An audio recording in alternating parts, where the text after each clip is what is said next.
Next speaker is my brother and friend, Alexis Morales. Alexis Morales is a formerly incarcerated person and someone in recovery. He is an organizer with Behind the Walls Committee at DARE and the program manager for the Pawtucket branch of Project Weber Renew. He is working towards his bachelor's in social work at Rhode Island College. Come on down, Alexis.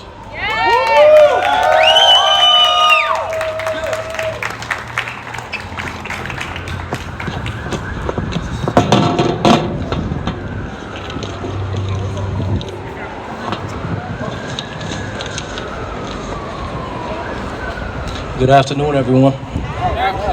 Good afternoon, everyone. Thank you all for coming here and coming together in community. So today I want to speak on the criminalization of my community and myself. The police, the politicians, the prisons, the schools, the doctors, the institutions always want to blame the individual and the community. He made bad choices, they say. You do the crime, you do the time, they say. It's so simple to them. But when you look at the choices people are given, we don't have much of a choice. Growing up in the south side of Providence with a single mother, I experienced all that. I experienced the choices we had. You know, it led me down a rough path, and those around me as well. I was a product of that. I was incarcerated around the age of 12. Now that I look back, it wasn't only me. Like I said, it was those around me that went through all of this, through the trauma and the rough times. And once you're in the system, it's nearly impossible to get out. The cops knew me and kept targeting me. At a young age, I was gang affiliated till my young adult years. And just last year, I came out of prison in 2019 after doing a 2-year bid. I came out, I changed my life around, and just a year ago, I was with a client. I was working at the hospital at the time. I was with a client, bringing them back home from an appointment, back to a hotel they had. We ended up getting pulled over. They let my client go, and automatically they put me in handcuffs with my badge, my hospital badge, with my client there, and they sat me on the curb and they just asked me. They said, "You still gang banging?" And that's all they saw. All they saw was who I was. They didn't know who they didn't see who I became and who I am today. The police are just the agents of a bigger system that is set up to keep us caged. I came out of prison with nothing but $7,000 in court fines and fees. I couldn't find a job because of legal discrimination around my record. I couldn't find affordable housing for myself and my son. Even now, 5 years after my last conviction, landlords repeatedly, legally denied me housing because of my record. If it weren't for my sister, I wouldn't have had a place to live when I came out. I'm still on probation for another 5 years, so I'm always walking on eggshells. Knowing any little thing that goes wrong, they could send me back to prison. During COVID, I found out I had a warrant. Because I had missed court debt payments, I would never have known if not for my coworker who works with the court system. I could have been driving my son home from school, gotten stopped, and that would have been it. Immediately locked up and violated.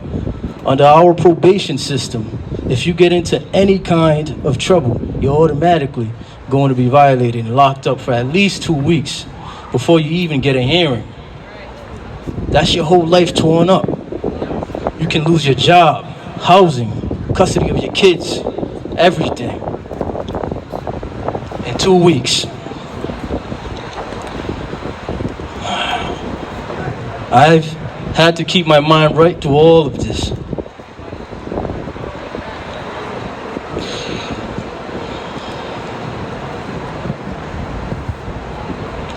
So these bills we're supporting today are opportunities for us to fight. The ways the system keeps us trapped in cycles of incarceration, trauma, and poverty. I want to talk about 3 of these bills, and you can find more information about them at this table that's right over there. So the first bill will waive court costs on new cases for people who can't afford to pay and help people with old cases eliminate remaining costs. Thank you for everybody that's doing what y'all putting your support on. The second bill, which is theirs bill, would force the courts to give us bail and a fighting chance if we were facing a 32F probation violation. So for example, if I was pulled over, I would have got incarcerated. This bill right here would have helped me get bail on that new charge. The third bill asks landlords to give people with records a fair chance when we apply for housing. To consider evidence of our rehabilitation, like character references, how much time has gone by since a conviction if we were young when we got that conviction. These bills would help give us a chance. We need people in the State House who understand our communities and our experiences and who are going to fight for bills like this and fight for us. Not people who are going to try to tell us that nobody ever gets locked up for no reason, or that those of us trying to make our lives better are the exception. We aren't the exception. We are the majority, and we have power. Thank you.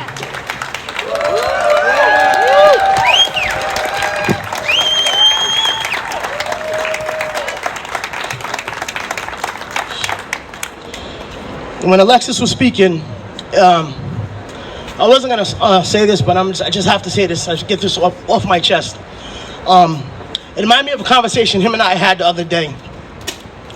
So I went to court with a young lady. She had a warrant from last year for driving without a license. She's a mom, she works, got a full-time job, driving without a license, mind you. We go to Kent County Courthouse. We're waiting. She's turning herself in on the warrant. In front of us is a young girl, blonde hair, glasses.